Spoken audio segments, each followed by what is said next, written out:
Good Friday evening to everyone. How are you doing, fam? Hope you're doing well. Had a good week. We are now, well, we probably could have went back to October, but we are really now officially now in the holiday stretch. We are in the month of December. So now we can officially move past Thanksgiving, even though most of us, especially in the secular section, had already passed Thanksgiving and already had Christmas trees up well before Thanksgiving Day and all of that. So now we're in the actual Christmas season, and uh, we've already started putting up our decorations and things of sort. So uh, now we're moving along into that area. So um, pray you guys are well. Know there's a lot going on, especially within the state here. We're back in the purple, and I saw something this week that I believe that they have considered on possibly doing a stay home order again. So be safe out there. Take care of yourself. Let's work on moving past this. It's not walking in fear. It's not walking without faith. It's walking in wisdom. So let's, use some wisdom to get past this, so we can get to some things that, by the way, that they used to be. Amen. Just want to say thank you for all of you that will tune in during the weekend or maybe during the week to take a listen to what we have to say. And once again, I always hope that it's challenging you or encouraging you in your daily walk. That's what this whole thing is about. It's not being super deep or trying to give you a large teaching lesson, but just a nugget in time to think about where we are. Today, I wanted to talk about being motivated. I was just wanted to talk about full motivation, what that is, to be all in, right? Uh, Put all your chips in to uh, do something, to complete a project, um, whatever that may be, but being all in, being fully motivated, and why you're being fully motivated, right? Right. So, sometimes we have to do things that we don't want to do. Um, we're not, we don't even want to get out of bed. I think I mentioned this before. You don't even want to get out of bed and think about, oh, I got to go do this. Or we can get to where there are even people that we don't want to work with, and we're dreading it, and we're just despising it, but God has greater for us.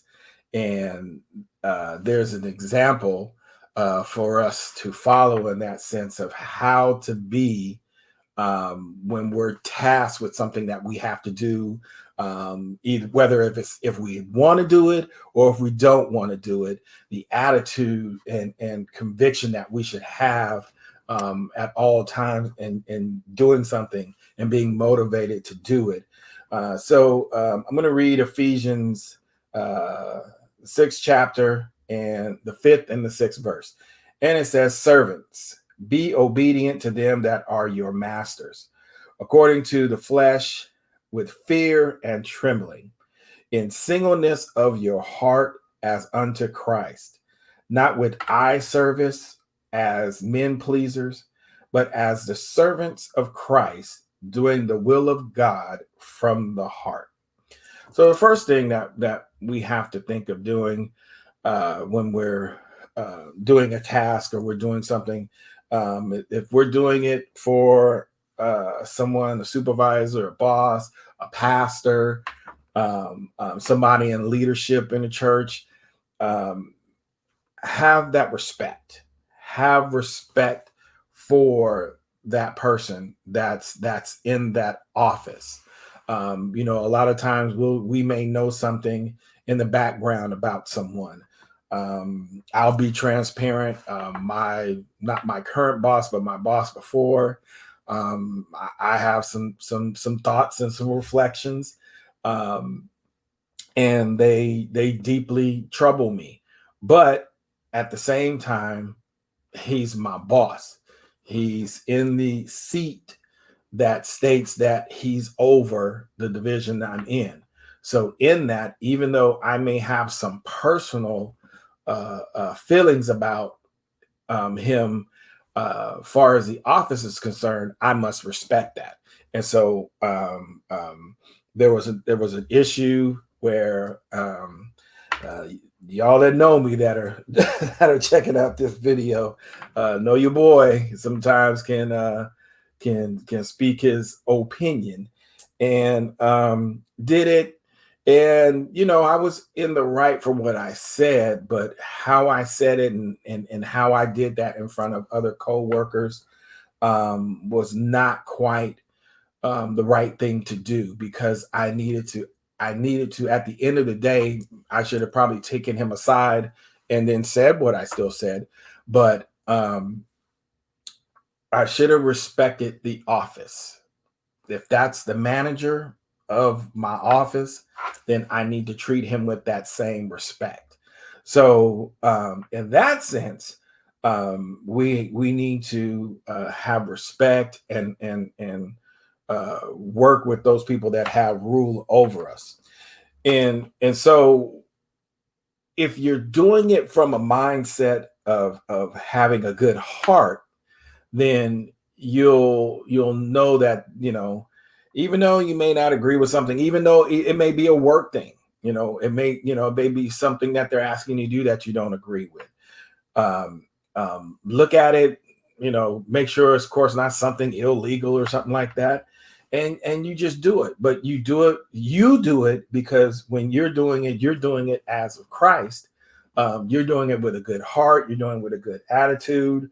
My coworker that I'm connected with, that guy, he has a different belief than I do. But I tell you, this scripture is like he's read it every day of his life. There are so many things, and we agree on in the same aspect of our office and our office policies. But he is a person with a humble heart, and he serves our executives, and he's not doing it from a place of Christ. So if he's not doing it from a place of Christ, but he does it well, even in disagreement, us that know that we're supposed to walk as Christ like, how are we supposed to respond? Technically, we should respond the same way. If we have the heart and the mindset of Christ, then we operate in that same capacity. Um, and when we're doing it, we're not looking to be seen. We're not looking to be talked about, uh, in the office meetings or over the pulpit. Look what Brother Jackson has done. We're just so happy and elated for him. And don't get me wrong, it's great. It's awesome to be able to get recognition. And I think a lot of people, when they're working and they're doing things and they're giving their time and they're sacrificing um, their family time, or they could be doing other things. I think all of us have that just innate need for you just to at least simply say thank you. I don't see anything wrong with that, but I don't think that should be your focus. That you want to be a glory hound, so to speak. You're doing it out of the goodness and the kindness of your heart, because of the person that you are, because of the Christ that's in you, right? So we don't serve in that capacity. And then, so because of that, when we do that, we work from a place of joy. And we work from a place of joy because, like I said before, we remember who it is that we work for, who we really work for. I'll say for me, um, I work for the state of California. That's where my check comes through. But who I truly work for is Christ. And so my MQs, my minimum qualifications, my characteristics, everything that I do comes from God. And so when I do that, then I'm able to handle challenges better when they come.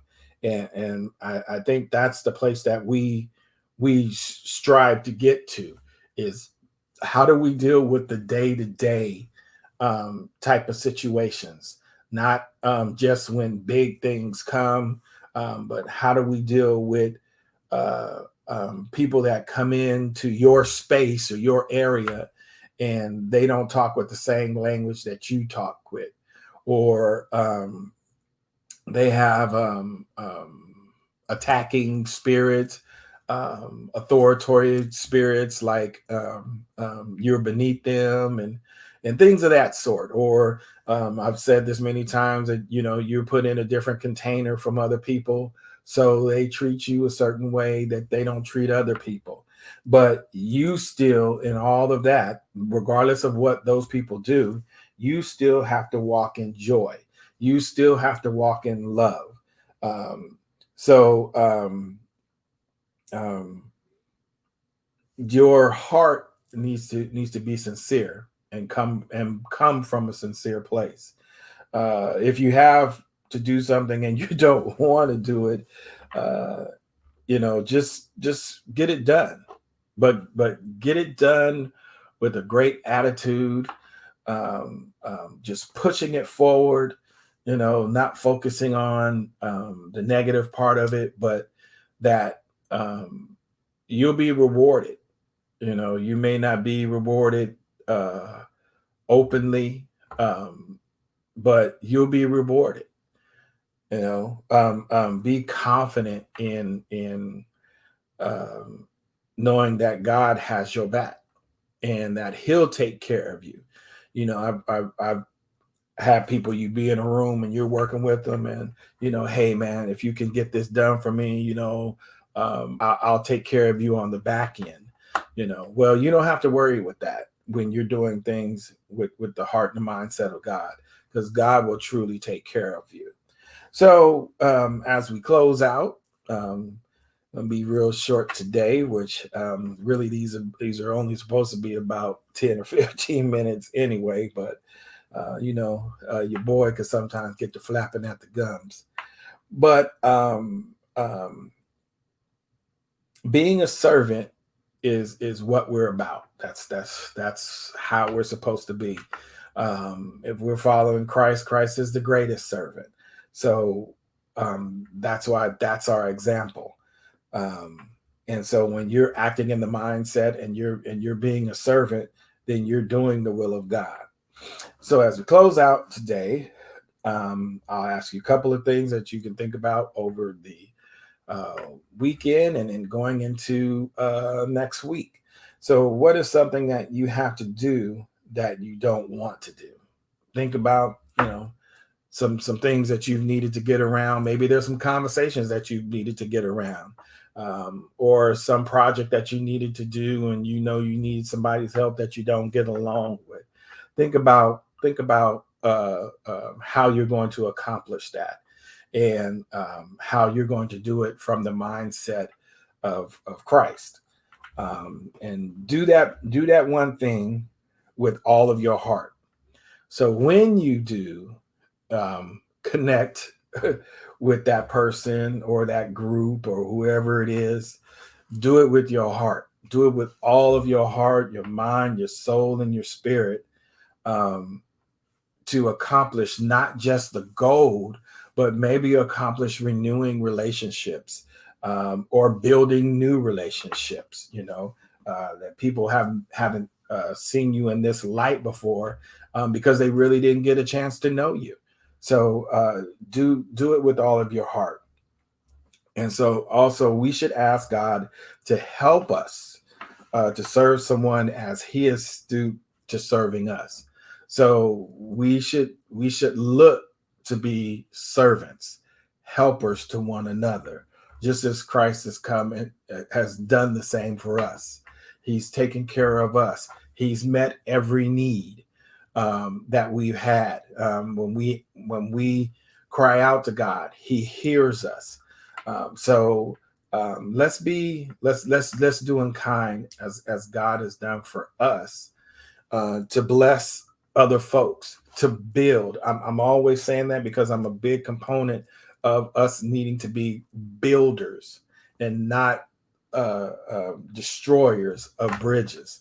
So when we're acting as servants and we're doing God's will, that's creating different things in our lives, and that's one of them as well, as building relationships, building bridges, that other people that you don't even know can come over and then network with other people that you know.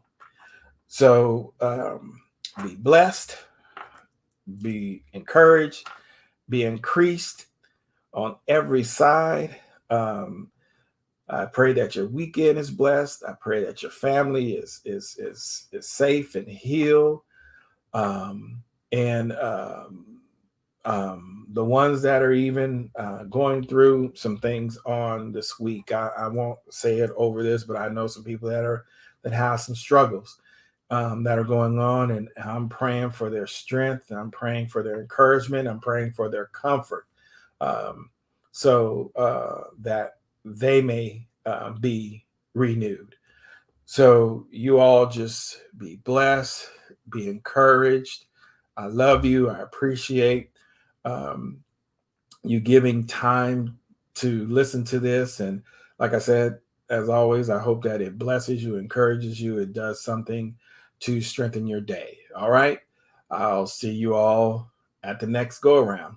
All right. Be blessed.